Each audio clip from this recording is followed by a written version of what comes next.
Deus Ex Machina is a Latin expression meaning to make God out of a machine. Deus Ex is a computer game released by Eidos and Ion Storm in 2000 and which drew widespread criticism for its realistic depictions of gore and violence. They found us. I got this one.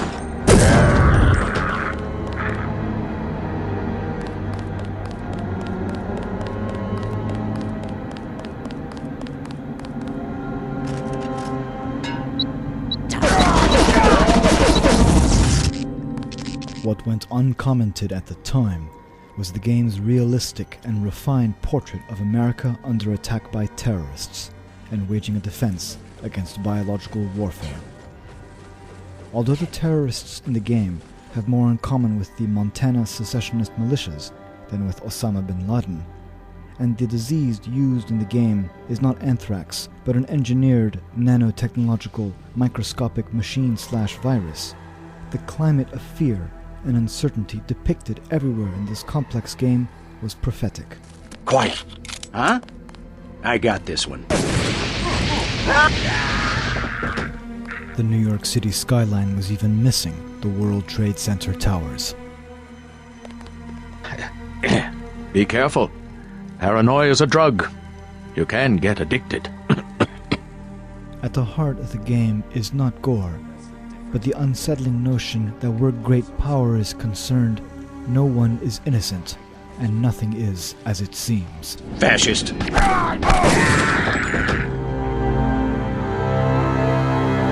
J.C. Denton, 23 years old, no residence, no ancestors, no employer, no... How do you know who I am? I must greet each visitor with a complete summary of his file. I'm a prototype for a much larger system. What else do you know about me? Everything that can be known. The player's avatar moves from character to character, but often where he most expects bullets, he only finds questions. Don't believe me? It's all in the numbers. For 100 years, there's been a conspiracy of plutocrats against ordinary people. Do you have a single fact to back that up? Number one, in 1945, corporations paid 50% of federal taxes. Now they pay about 5%. Number two, in 1900, 90% of Americans were self-employed. Now it's about 2%. So? It's called consolidation. Strengthen governments and corporations, weaken individuals. I guarantee you that the interrogation staff at UNATCO will not be as forbearing as I am. Yeah, the secret police. You're just bullies for a completely illegitimate government in Washington. We will locate that shipment one way or another. The entire executive branch is handpicked.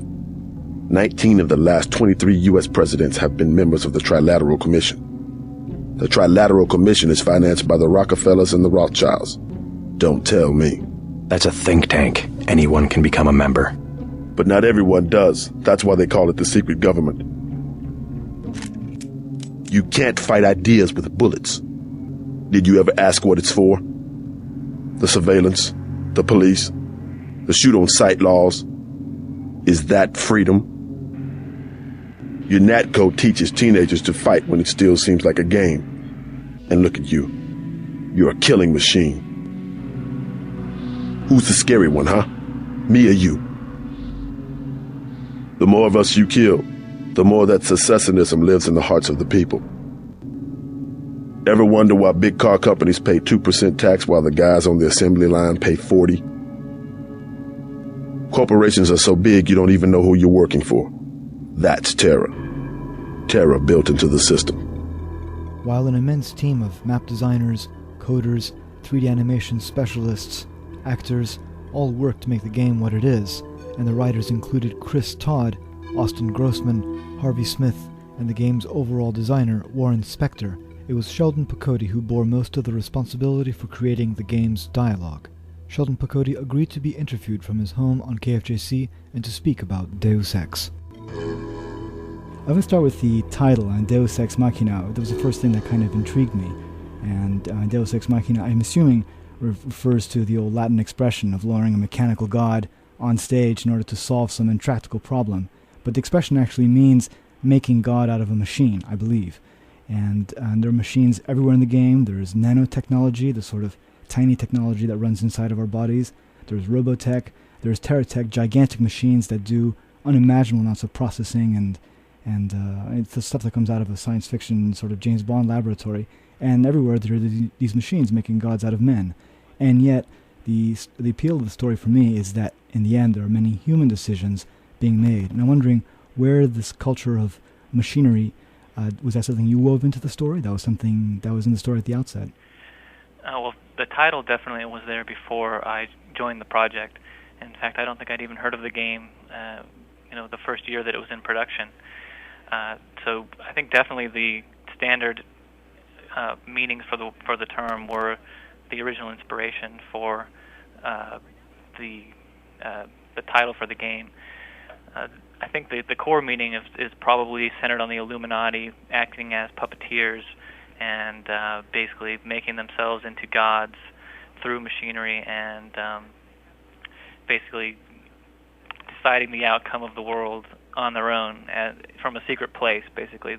Our organization lasted from the Crusades to the early 21st century, and our only secret was a technique of meditation, a way of imaging your body dissolving into light. The god in a Greek play was lowered in at the end as kind of a surprise, and I think that the Illuminati are considered this hidden force that will raise their hand at a crucial moment.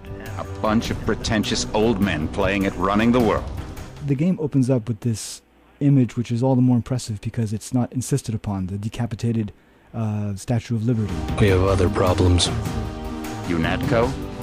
Formed by executive order after the terrorist strike on the statue. It's such a striking image, all the more powerful because it's not explained up front, as so much of the game is not. And you're sort of drawn into asking what has gone wrong. And wondering, and was that quite deliberate to sort of start off with this image? Yeah, definitely. I actually talked to Harvey today about that. This is a good example of where the map designers come up with an idea and implement an idea, and then the writers flesh it out. This was actually something that was built into the game prior to when I started at Ion Storm, and I spun it different ways with the dialogue, and I talked to Harvey, and he said his initial just impetus to do it was just as an ironic, emblem of, a terrorist target, terrorists that are fighting for freedom who have destroyed a symbol of freedom. Yes. Go ahead. No. I'm savoring the irony of it, and it does begin, and there are many levels of irony as UNATCO, which ultimately is discredited receives some discredit during the course of the game, is actually inside of either the base of or next to the Statue of Liberty, and that must be another irony that I think the map designers were savoring. It's kind of interesting. You build these things, and I think a lot of times the designers have a very instinctive feeling for something that's going to be arresting, and don't necessarily, know exactly how to put everything into words when they build a location. And you just a lot of times when you're writing a fiction itself, you don't always know what beautiful interpretations you can give it. I think it's the same is true for a lot of map building, where you can you build something and the meaning of it grows as you flesh out the mission and flesh out the stories and flesh out the dialogue. Silhouette is not a military group. Our attacks are symbolic, intended to influence the public. We publicize certain things like the Statue of Liberty bombing. It's just so fitting that the American government will destroy the gift of freedom we gave your country almost 200 years ago and then try to blame it on us. The rhetoric in Washington has done more to defeat liberty than all of the armies and police forces in the world. When government surveillance and intimidation is called freedom for terrorism or liberation for crime, freedom and liberty have become words without meanings. I know Majestic 12.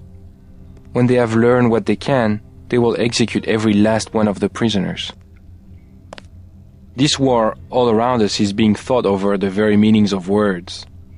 Just as Batkin described the novel as a competition between various languages, so we describe culture itself, which thrives upon convulsions and upheaval. Culture, by definition a shared territory of meaning, inspires conflicts far more destructive than any dispute over territory on the Earth's surface. Meaning does not exist a priori. It is order imposed by individuals with arsenals of communication devices. Every inscription, every utterance, every gesture seeks to dominate the plane of meaning. Real violence is only an extension of this process. In order to get our own message before the public, we too have been violent. We have even killed people. But it is the message, the communication event, that we target, not a few human beings or building or an historical landmark.